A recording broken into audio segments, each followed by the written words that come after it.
जादुई नींबू का पेड़। एक समय की बात है, एक गांव में एक परिवार रहा करता था। उस परिवार में 3 बेटे रहा करते थे। उन तीनों की अभी तक शादी नहीं हुई थी। तीनों भाई गांव में खेती किया करते थे। बड़े वाले बेटे का नाम अमन था, बीच वाले का नाम मोहन और सबसे छोटे का नाम राजू था। अमन और मोहन राजू को काम का आदेश दिया करते और उससे खेत का सारा काम करवा लिया करते थे, चाहे वह खेत में जोत करना हो या फिर जंगल में जाकर लकड़ी काटने का काम हो।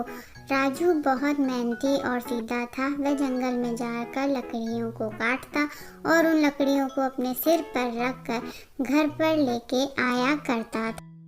अमन और मोहन दोनों घर पर बैठ के आराम किया करते और गप मारा करते थे। एक दिन तीनों भाई अपने घर से खेत के लिए निकलते हैं। खेत पर काम करने के लिए वह खेत पर पहुंच जाते हैं। वह दोनों भाई राजू को आदेश देते हैं, राजू जाओ खेत का काम कर लो और जाकर अपना काम करो। राजू जाकर खेत में हल जोतना शुरू कर देता है और वह मेहनत करना शुरू कर देता है।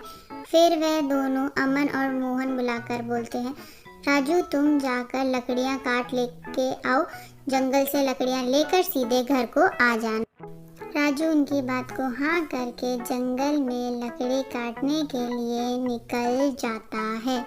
हमेशा की तरह राजू जंगल पहुंच जाता है और जंगल में जाकर अपना काम कर रहा होता है और चुपचाप लकड़ियां काटने लगता है।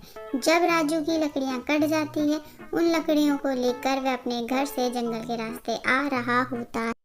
तभी राजू को एक साधु पेड़ के नीचे सोते दिखाई देते हैं और वे ठंड से कांप रहे होते हैं। राजू साधु से पूछता है, महाराज मैं आपकी कोई मदद कर सकता हूँ? साधु बोलता है, मुझे बहुत सर्दी लग रही है, मुझे आग जलाने के लिए लकड़ियाँ चाहिए। राजू इतना सुनते ही अपनी लकड़ियों को उठाता है और उनसे साधु के लिए इकट्ठी कर कर आग जला देता है, जिससे साधु की सर्दी कम हो जाए। राजू, महाराज आपकी कोई ऐसी जड़ी बूटी हो जो मैं आपको लाकर दे सकूं और आपकी तबीयत पहले से ज़्यादा ठीक हो सके। तब साधु बोलता है, एक जड़ी बूटी है लेकिन बहुत दूर है, तुम ला पाओगे? हाँ महाराज मैं ले आऊँगा। नदी को पार कर कर एक लाल कलर का फल है, तुम अगर वो मुझे लाकर दे दो तो मैं ठीक हो जाऊँगा। राजू इतना सुनकर नदी के पार के लिए निकल जाता है और राजू कोशिश करके नदी पार कर लेता है। नदी पार करने के बाद राजू उस लाल फल के पेड़ के पास जा पहुंचता है और उसमें से फल तोड़कर ले आता है और वह फल लाकर उस साधु को पकड़ा देता है और साधु वह फल खाकर ठीक हो जाता है। साधु उसे काफ़ी आशीर्वाद देता है और साधु राजू का भलापन देखकर बहुत खुश होता है और उसे खुश रहने का आशीर्वाद भी देता है।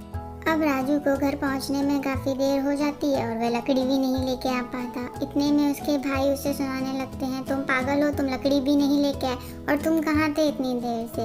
राजू बोलता है, भैया परेशान मत हो। और राजू कैसे ना कैसे करके लकड़ी की व्यवस्था करके खाना बनाकर खाकर सो जाते हैं। एक उड़ती ही खबर आती है कि राजकुमारी की तबीयत बहुत खराब है। जो उसकी तबीयत सही करेगा राजा उसको आधा राज्य और उसकी शादी राजकुमारी से करा देगा।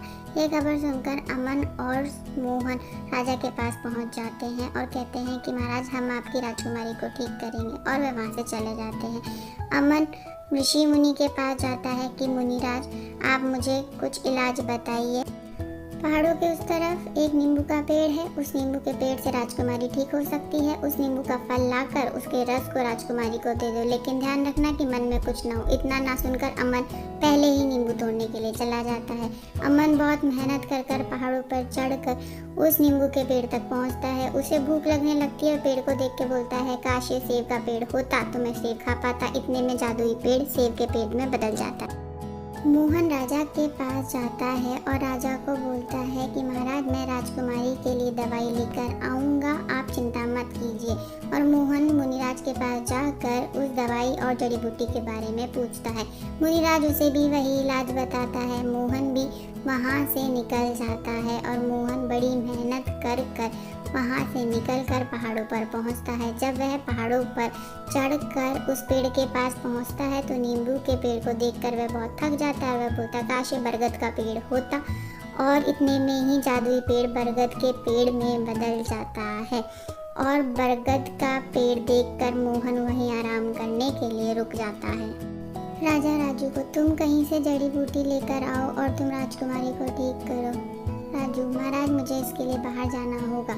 राजू मुनिराज से जाकर पूछता है कि मुनिराज राजकुमारी को ठीक कैसे किया जा सकता है।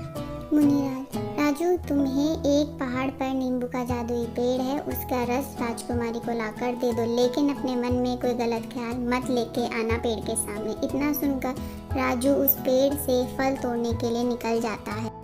राजू बहुत मेहनत कर पहाड़ों पर चढ़ा कर उस पेड़ के सामने पहुंचता है और पेड़ को देखकर बोलता है कि बस अब मैं इस नींबू के पेड़ से नींबू को तोड़ूंगा जिससे राजकुमारी ठीक हो जाएगी। इतने में राजू को एक फल हाथ लगता है और वह फल लेकर वह राजा के दरबार में जा पहुंचता है।